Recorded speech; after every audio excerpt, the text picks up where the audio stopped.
तो कैसे हो बड़े लोग, मैंने अपनी आवाज चेंज कर ली है क्योंकि एकदम से आवाज में मजा नहीं आता, बोर हो जाते हैं। तो वीडियो पूरी देखना, मेरी गारंटी आपको समझ में जरूर आ जाएगा। मैंने पहले भी बोला था, समझ में जरूर आ जाएगा आपको। इस वीडियो में अगर आपको समझ में नहीं आया तो आप डिसलाइक कर देना, और एक बार पूरी वीडियो एक बार देख तो लो। और अगर आपको उसके बाद ही समझ में आए तो एक और ट्राई कर लेना प्लीज। एक बार अगर आपको क्लियर करने हैं अपने पूरे के पूरे कॉन्सेप्ट, मेरी गारंटी है आपको समझ में आ जाएगा। तो हेलो, मैं हूं आपका दोस्त। नाम तो अभी रिवील नहीं करना है मेरे को, तो आप मेरे को किंग का दोस्त बोल सकते हो। तो मेरे को किंग ने बताया कि आपको लास्ट वाले टॉपिक पे पार्ट पे बहुत ज़्यादा दिक्कत आ रही थी, बहुत ज़्यादा डाउट आ रहे थे। तो ये वाली वीडियो सिर्फ और सिर्फ डेरिवेशन के लिए होने वाली है, उस पार्ट के लिए होने वाली है। मैं उससे ज़्यादा नहीं पढ़ाऊँगा, शायद 10-20 मिनट की हो, उससे ज़्यादा की नहीं होगी। 10 मिनट से आता और ज़्यादा टाइम लगेगा।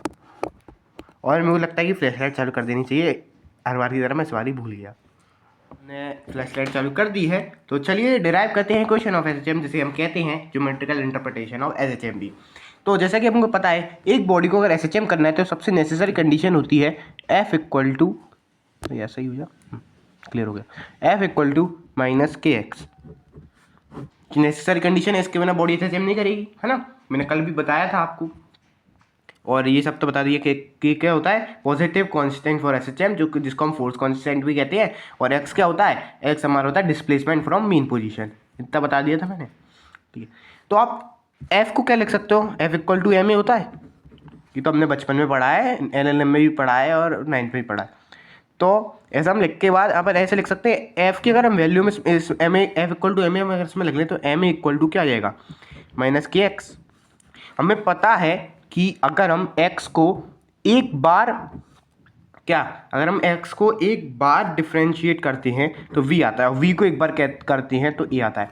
तो अगर हम x को दो बार डिफरेंशिएट करेंगे तो a आता है, ये भी हमें पता है। अगर आप मैथ के हो तो पता होगा, अगर आप बायो के हो तो शायद नहीं पता होगा आपको कि x को दो बार करेंगे तो a आता है, और a को दो बार इंटीग्रेट करेंगे तो x आता है। डबल इंटीग्रेशन, जो कि हम बीएससी वगैरह में पढ़ते हैं, यूपीएससी में मैथमेटिक्स में डबल इंटीग्रेशन भी आता है। जेई में आई डोंट थिंक सो, ऐसे ही कुछ है syllabus.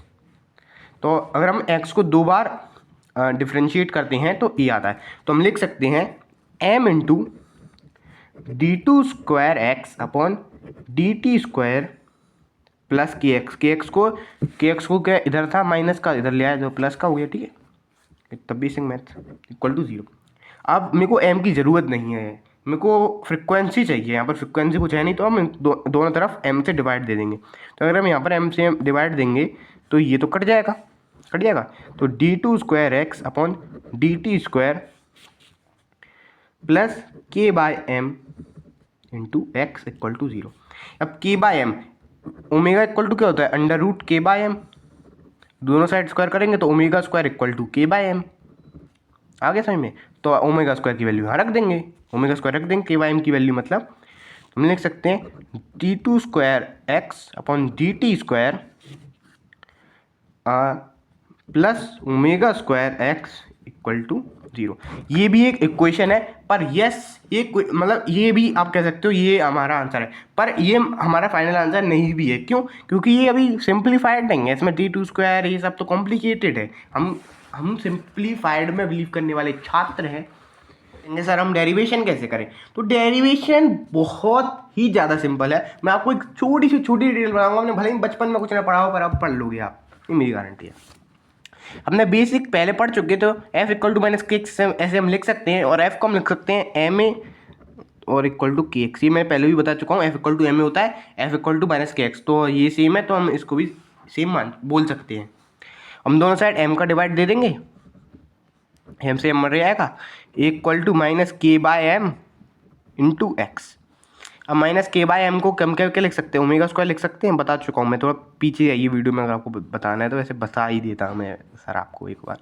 Omega equal to under root K by X होता है, इसका अंडर रूट रहेंगे तो स्क्वायर आ जाएगा।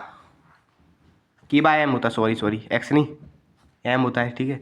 एक्स यहाँ पर था तो मैं दिमाग में था कि एक्स तो रखना है, एक्स ना चला जाए। मेन इक्वेशन में हमको एक्स भी चाहिए, तो ये आ गया। हम ए को क्या लिख सकते हैं, इसको और सिंप्लीफाई करेंगे। ए को क्या लिख सकते हैं, V D V by D X, ठीक है। और इसको लिख सकते हैं माइनस ओमेगा स्क्वायर एक्स। अब एक्सेलरेशन की बेसिक डेफिनेशन क्या होती है, change in velocity upon change in time. बचपन से पढ़ते रहे, change in velocity upon change in time. तो change in velocity upon change in time. ये तो कहते हैं सही, चेंज इन वेलोसिटी में चेंज इन टाइम। 9th में हमने डेफिनेशन जो पढ़ी थी तो लिखा था we can write S equal to D V by D T, where we say D V equal to change in velocity and D T equal to change in time. ठीक है, तो आप बोलेंगे ये दोनों तो अंतर है, यहाँ तो एक्स है तो यहाँ पर वी भी तो है। वी को हम क्या लिख सकते हैं, change in displacement upon change in time. ये तो कहते हैं change in displacement upon change in time, तो हम वैल्यू रख देते हैं। वी की क्या हो गई, D X by D T. इधर वी की वैल्यू ये वी है ना, वी का हमने रख दिया D X by D T, और ये D V by D X ऐसा कैसे ही रखे रहने दो, एक्स से एक्स कटेगा, D V by D T. और D V by D T शायद किसी की है, हाँ ढूंढो ढूंढो ढूंढो, यस ये रही D V by D T. मतलब ये एसोलेशन को हम ऐसे भी लिख सकते हैं, हम एसोलेशन को क्या लिख सकते हैं, V D V by D X को इधर मल्टीप्लाई कर देंगे, V D V equal to omega square X D X. अभी भी सिंप्लीफाई तो सर ये हुआ नहीं, आप तो कह रहे थे सिंप्लीफाई तो कॉम्प्लिकेट हो गया, इंटीग्रेट कर दो ना, इंटीग्रेट कर दो ना। तो हमने इसमें आपको लोग इसमें ग्राफ पर सेम चीज़ आ जाती ना, हमने इंटीग्रेट कर दिया। हम लिमिट्स क्या लगाएं, 0 से v तक इनिशियली स्टार्ट करेंगे और v तक जाएंगे, उसका a से x तक। a क्या है, मैक्सिमम, हाँ मैक्सिमम डिस्प्लेसमेंट। ये क्या है, एम्पलीट्यूड है, एम्पलीट्यूड को हम क्या कहते हैं, मैक्सिमम डिस्प्लेसमेंट, और x क्या डिस्प्लेसमेंट। ठीक है, तो अब इसको करिए, देखिए। और नीट वाले देख रहे हैं तो नहीं कर पाएंगे, और मैं इंटीग्रेशन तो अभी इंटीग्रेशन का टॉपिक में नहीं लेके बैठा, नहीं तो मैं इंटीग्रेशन भी आपको पढ़ा देता। तो वी डी वी को अगर वी ऐसे वो इंटीग्रेशन करेंगे तो वी स्क्वायर बाई 2 आता है, इंटीग्रेट करके देखिए वी स्क्वायर बाई 2 ही आएगा लिमिट्स लगा के। और इसको अगर हम इंटीग्रेशन करेंगे, इसको करेंगे तो इसको हाँ ओमेगा स्क्वायर बाई 2, और यहाँ पर एक्स और ए है ना, तो एक्स स्क्वायर माइनस ए स्क्वायर, या आएगा। वैसे मैंने बता ही दिया, और इंटीग्रेशन अगर आपको सीखना है तो कमेंट कर देना, मैं आपको मैथ की ले आऊँगा। और नीट वैसे मैथ वालों को तो आता होगा इंटीग्रेशन, डोंट से इट कि मैथ वाले या ओलंपियड वाले में इंटीग्रेशन नहीं आता, तो आपने गलत चीज़ ले ली है, गलत स्ट्रीम ले ली है, आप नीट में जाइए। और आप नीट वाले तो स्किप करो भाई, ये सब तुम्हारी चीज़, ये तुम्हारे काम का नहीं है, तुम्हें समझ में भी नहीं आ रहा होगा। अगर आ रहा है तो भाई मेरी टीचिंग स्किल्स अच्छी है। अरे छोड़ 2 से 2 कट जाएगा, 2 को इधर लेके जाओ भाई, 2 से 2 कट जाएगा। वी स्क्वायर है, हमको तो भाई वी की टर्म में चाहिए, तो हम वी इसको कैसे लिख सकते हैं, पेज न्यू पेज, हम लिख सकते हैं, इसको लिख सकते हैं, क्या लिखेंगे, v is equal to plus minus, देखो ओमेगा स्क्वायर था, यहाँ पर क्या था, समझ गया,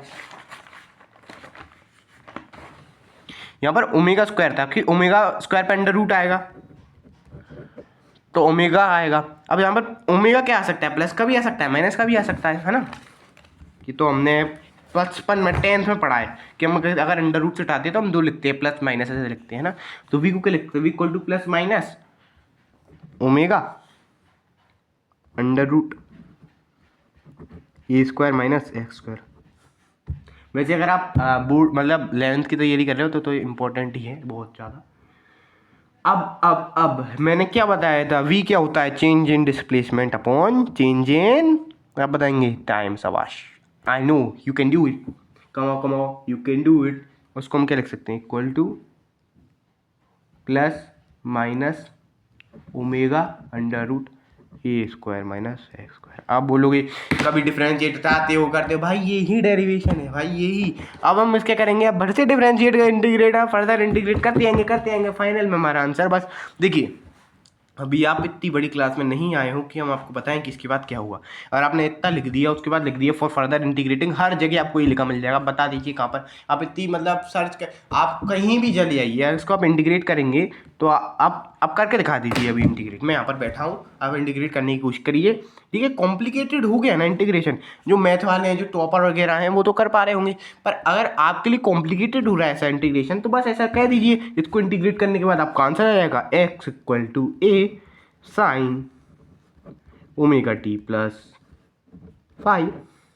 ये तो आपने रूल पढ़ा होगा ना, under root A square minus X square को हम ऐसे लिख सकते हैं, साइन की टर्म्स में लिख सकते हैं। ऐसा हमने रूल पढ़ा था, ये बाहर आ जाता है, साइन आ जाता है, ओमेगा अंदर चला जाता है। तो ये मैथ के रूल्स हैं। अगर आपको चाहते हो कि मैं इसको भी समझाऊं कि कैसे आया, कमेंट कर देना। आई डोंट, मेरे को बड़ी वीडियो नहीं बनानी है, हुआ नहीं करना है। और आपको अगर आप टी को 0 ले लें, टी इक्वल टू 0 रख दें, तो x इक्वल टू क्या आ जाएगा, a साइन फाइव। अब फाइव कहाँ है यहाँ पर, कांस्टेंट है यहाँ पर एक, ठीक है। तो आई होप अगर आपको आ गया हो उसका डेरिवेशन समझ में, आ गया हो तो आपके लिए एक गिफ्ट है लास्ट में, वो दे दीजिएगा किंग आपको।